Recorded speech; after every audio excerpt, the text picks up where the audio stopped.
Sejam bem-vindos ao canal Vivificando Vidas. A Bíblia não nos orienta apenas começar a crer, mas permanecer crendo. O apóstolo Paulo fala de pessoas que naufragaram na fé.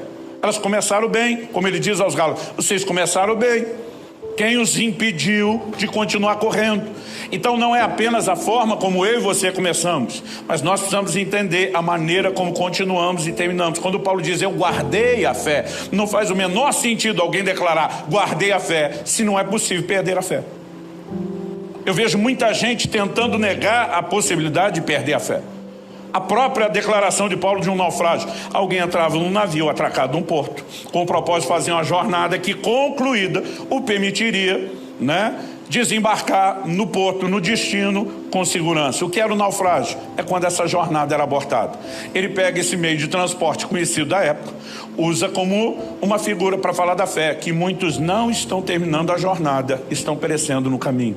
Nós temos a responsabilidade de guardar firme até o fim a mesma confiança. Quando os israelitas estão saindo do Egito, eles estão empolgados, vendo o que Deus está fazendo, estão crendo, mas no meio do caminho eles começam a perder a confiança. E a Bíblia diz, Deus não se agradou deles. Essa é a razão pela qual ficaram prostrados no deserto. E Deus não quer que nenhum de nós fique prostrado ou perdido pelo meio do caminho. Mas para isso nós precisamos manter a confiança. Em Romanos 1,17, a Bíblia diz que a justiça de Deus se revela no Evangelho de fé em fé. Não é só fé para começar, é fé progressiva, é cada vez mais fé, é guardar até o fim a confiança que desde o princípio tivemos. Quem está entendendo, diga amém. Agora, falando disso, eu quero voltar naquele quarto exemplo dos israelitas que eu disse que daria. O que a gente aprende a respeito da atitude deles? Hebreus 3,19, por exemplo, logo depois desse texto que nós falamos de guardar a confiança, diz que eles não puderam entrar em Canaã, terra prometida, por causa da incredulidade. Não viveram o desfecho e a conclusão do Deus que começou a boa obra, porque faltou confiança.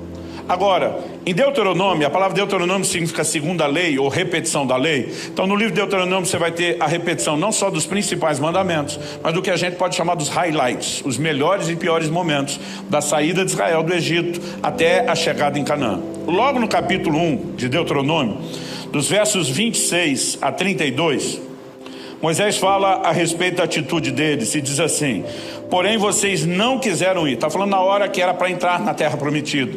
Porém vocês não quiseram ir, mas foram rebeldes à ordem do Senhor. Guarda a palavra rebelde. Mas foram rebeldes à ordem do Senhor seu Deus. Ficaram murmurando em suas tendas. Guarde a expressão murmurando. Ficaram murmurando em suas tendas e disseram, o Senhor está com ódio de nós. Por isso nos tirou da terra do Egito, para nos entregar nas mãos dos amorreus e nos destruir. Para onde iremos? Nossos irmãos nos deixaram com medo, dizendo, aquele povo é maior e mais alto do que nós. As cidades são grandes e fortificadas até o céu. Também vimos ali os filhos dos anaquins. Observe que é o mesmo discurso. Só que antes era, Deus nos tirou do Egito para que a gente morra pela mão dos egípcios. Depois mudou, Deus nos tirou do Egito para que a gente morra de fome. Depois mudaram o discurso para Deus nos tirou do Egito para que a gente morra de sede. E mesmo Deus provendo recursos para vencer tudo aquilo, agora ele diz, não, agora nós entendemos. Era para morrer pela mão dos amorreus, dos cananeus. Quer dizer, eles continuam fixos na mesma sensação de abandono. De novo o Moisés, o cara como Paulo diz, eu estou bem certo, eu sei quem tem querido. Moisés diz, então eles dizem, não fiquem apavorados, nem tenham medo deles. O Senhor, o seu Deus que vai adiante de vocês, Ele lutará por vocês, segundo tudo o que vocês viram que Ele fez conosco no Egito e também no deserto, onde vocês viram que o Senhor, seu Deus, os levou como um homem leva o seu filho por todo o caminho pelo qual vocês andaram até chegar a esse lugar. Moisés olha para aquele povo de gente, lembra o que ele fez no Egito, lembra o que ele fez no deserto. Em outras palavras, ele está dizendo, Deus tem dado provas de que momento nenhum abandonou vocês. Joga essa bobagem fora, joga essa incredulidade fora. Ele está chamando o povo a um lugar de convicção, mas ele diz no 32, mas nem assim vocês creram no Senhor seu Deus, que foi adiante de vocês por todo o caminho, para procurar o lugar onde deveriam acampar. De noite estava no fogo para mostrar o caminho por onde vocês deveriam andar, e de dia estava na nuvem. Quando ele está dizendo, e nem assim vocês creram, ele mostra que aquela declaração de Hebreus 3,19, não puderam entrar pela incredulidade, não era só a falta de acreditar que Deus daria recursos para vencer. Era uma falta de confiança em Deus, no sentido de imaginar, Ele não estará conosco como esteve no início. Agora, Moisés fala algo que poderia ter ajudado a eles e pode nos ajudar. Ele diz, lembra o que Deus fez no deserto, lembra o que Ele tem feito ao longo do caminho. Gente, eu lembro de um dia que eu estava desanimado. Eu acho que isso deve acontecer com os crentes aqui em São Paulo também, não só lá no sul. Acordei, o dia estava meio branco e preto em vez de colorido, né? Eu estava num momento assim meio em crise com algumas coisas que eu queria ter visto Deus fazer depressa, ainda não tinha acontecido, e eu não sei explicar para você o nível de desânimo que eu estava. Mas encontrei um crente que lá no sul a gente chama de aleluiado, daqueles empolgados, aqueles ligados no 220. Glória a Deus, pastor, que bom te encontrar, estava pedindo a Deus essa oportunidade, queria te fazer uma pergunta, eu só pensando, hoje não, me deixa em paz. Mas ele estava empolgado e eu vi que ele não ia parar. Ele falou, alguém me disse que o senhor deu um testemunho de que Deus fez isso, isso e isso na sua vida. É verdade? Eu falei, é verdade. Ele falou, o senhor pode me dar os detalhes? Eu pensando, já falei que é verdade. Aí eu dei os detalhes, mas assim, eram os detalhes um pouquinho mais só do que ele tinha. Mas ele começou a fazer pergunta e foi me fazendo explicar. Gente, à medida que eu comecei a relatar de forma detalhada o que Deus fez, alguma coisa começou a mudar dentro de mim. Aí ele vira para mim e falou, mas uma outra pessoa me contou isso, é verdade ou é lenda urbana? Eu falei, esse finalzinho mudaram um pouquinho, mas o resto é verdade. O senhor também pode me dar detalhe? Lá fui dando detalhe, mas agora eu já não estou tão indisposto. Daqui a pouco ele nem estava me perguntando mais, eu dizia, deixa eu contar outra. E à medida que eu fui lembrando tudo que Deus fez ao longo do caminho, pensa num cara que terminou mais empolgado do que ele. Eu e você precisamos lembrar que aquele que começou em nós a boa obra, ele vai concluí-la, ele vai terminá-la. Isso é confiança. Agora, apesar da Bíblia mencionar que houve rebeldia, que houve murmuração, qual a raiz por trás de tudo isso? Incredulidade. Eu lembro que alguns anos atrás, um grande amigo que eu amo ouvir, o pastor Marcelo Jamal, falou, olha, o primeiro pecado lá no Éden não foi a desobediência. Eu pensando, como não? Tu tá maluco? Deus disse para não comeram, foi a desobediência. Ele disse, só desobedeceram. Ele falou, a desobediência foi o fruto de uma raiz, só desobedeceram por causa da incredulidade. Ele diz, o primeiro pecado foi a incredulidade. Quando você relativiza o que Deus falou, você começa a questionar se vai obedecer ou não. Por que o povo foi rebelde e não quer entrar na terra? Porque começou a desconfiar de quem deu a ordem para entrar e lutar. Por que depois eles estão murmurando e reclamando? Deus nos tirou do Egito para que a gente morra pela mão dos amorreus. Desconfiança, incredulidade. E sabe, nós precisamos guardar o nosso coração para que ele não se torne mau e descrente a ponto de se afastar do Deus vivo. E para isso, nós temos que guardar firme a confiança. Para a gente terminar, qual é uma definição prática, pastor Luciano, de confiança no contexto de tudo que o senhor nos falou hoje? Então eu quero falar de dois aspectos, ou de duas atitudes que para mim envolvem essa confiança em Deus. Primeira, a convicção de que Ele não nos abandona. Você pode repetir isso? Diga comigo, a convicção de que Ele não nos abandona. Hebreus 13:5, citando o Antigo Testamento, diz, porque Deus disse, de maneira alguma deixarei você, nunca, jamais te abandonarei. Gente, olha isso, de maneira alguma, nunca, jamais. Ao que eu e você precisamos carregar essa convicção. O Senhor Jesus disse, eis que estou convosco todos os dias, até a consumação dos séculos. Faça chuva, faça sol, dia de eclipse, ele diz, todos os dias eu estarei com vocês. Tem circunstâncias, gente, que vão ser extremamente desconfortáveis. Vão surgir aqueles momentos onde eu e você vamos procurar por pessoas que a gente queria que tivesse ao nosso lado e não vamos encontrá-las. Mas Paulo, escrevendo a Timóteo, diz, na minha primeira defesa, ninguém esteve ao meu lado, ninguém compareceu, todos me abandonaram. Diz, mas o Senhor esteve ao meu lado e me fortaleceu. Se há algo que eu e você podemos confiar, é o compromisso dele de não nos abandonar. Primeiro aspecto da confiança é a convicção de que Ele não nos abandona. A fé se apoia no caráter de Deus. Um Deus está acima de qualquer suspeita. Mas em segundo lugar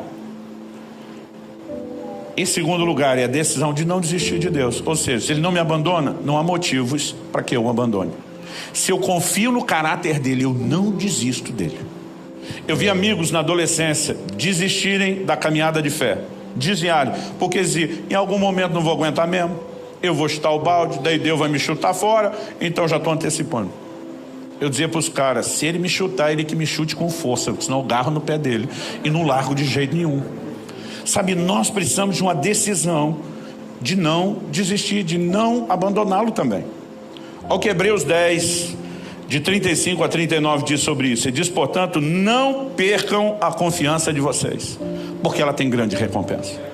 Se confiança não pudesse ser perdida, não haveria tantas advertências como nós estamos ouvindo. Mas ele está dizendo, não perca, porque ela tem uma grande recompensa. Eu e você precisamos ser consequentes, não inconsequentes como Esaú foi. Trocou seu direito de primogenitura por um prato de lentilha. Tem gente abandonando a Deus por um momento de prazer, jogando fora o verdadeiro prazer de toda a eternidade. Tem gente abandonando a Deus por causa de um momento de desgosto, né? E simplesmente perdendo sua confiança. A Bíblia está lembrando a mim e a você. Ela tem uma grande recompensa. Um dia eu e você vamos atravessar os portais da glória. Amém. E quando o Senhor Jesus nos olhar nos olhos, dizer, servo bom e fiel, entra. Meu amigo, naquele momento, não importa o perrengue que você passou, a dificuldade que você enfrentou, como disse Paulo, as aflições do tempo presente não podem se comparar com a glória que em nós há de se manifestar. Paulo se refere, quando ele escreve 2 aos Coríntios, ele faz uma lista de tribulação que dá um desespero na gente que não passou e só está lendo. Mas ele chama isso de leve, diz a leve e momentânea tribulação. Outro dia eu pensei, falei, tu tá maluco, Paulo? Apanhou a vida inteira, chama de momentâneo. É momentâneo se você compara com a eternidade. E ele chama de leve porque ele está pensando na ilustração da balança romana. Num prato, tribulações. Por que ele chama de leve? Porque diz, do lado de cá tem o peso da glória. E diz, a glória pesa mais. Eu não sei como cada um de nós vai agir quando cruzar o portal da glória. Eu fico imaginando se me será permitido, ou se eu vou lembrar disso no dia. Mas eu tenho vontade de, no momento em que eu cruzar o portal da glória, dar uma olhada para trás com desdém, com vontade de rir dos momentos difíceis, né? Se eu vou poder diante do Senhor Jesus fazer aquele gesto de yes e dizer, valeu a pena. Há uma grande recompensa. Eu não vim aqui hoje te apontar o dedo, eu não vim jogar pedra em vocês, eu não vim falar da sua desconfiança, eu só vim dizer, não perca a sua confiança. Ela tem uma grande recompensa. Mas o autor continua e diz, vocês precisam perseverar. E a ideia de perseverar é continuar confiando, com ou sem sentimento, com ou sem vontade, mas por determinação. Vocês precisam perseverar para que, havendo feito a vontade de Deus, alcancem a promessa. E agora vem a citação de uma porção do livro do profeta Abacuque. Porque ainda dentro de pouco tempo, aquele que vem virá e não irá demorar. Está falando da vinda de Jesus. Ele diz, mas o meu justo viverá da fé. Como nós falamos antes, não é só converterá pela fé, viverá da fé. É fé do começo ao fim. E depois de dizer isso, o autor afirma, se retroceder, dele a minha alma não se agradará. Nós, porém, não somos dos que retrocedem para a perdição, mas somos da fé para a preservação da alma. A mesma fé que nos trouxe ao lugar de salvação tem que ser mantida para nos preservar. E eu e você precisamos tomar essa decisão, não perder a confiança. É olhar para o Senhor e dizer, da mesma forma como o Senhor não me abandona, eu também não te abandono. Estamos juntos e misturados, como dizem por aí. Eu quero concluir só lembrando você que a visão que nós precisamos ter de Deus é de alguém que está acima de qualquer suspeita. Porque muitas vezes a dor de determinadas circunstâncias pode nos fazer colocar em xeque o caráter de Deus. Jó e sua esposa passaram pelos mesmos momentos difíceis, pelas mesmas dores. Mas a mulher dele olha para ele e diz, amaldiçoe seu Deus e morre. Naquele momento, com o coração doído, ela age como quem disse, não está fazendo tudo que a gente quer, do jeito que a gente quer, desista dele. Jó fala para ela o que muito marido já quis falar para sua esposa. Você fala como uma louca.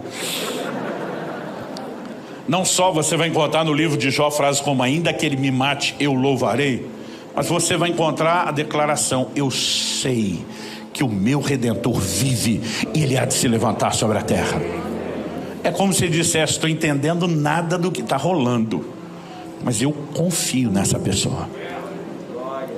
Lutero, o grande reformador, diz, posso não conhecer bem o caminho, mas conheço bem o meu guia, ponto final. Dá para confiar nele.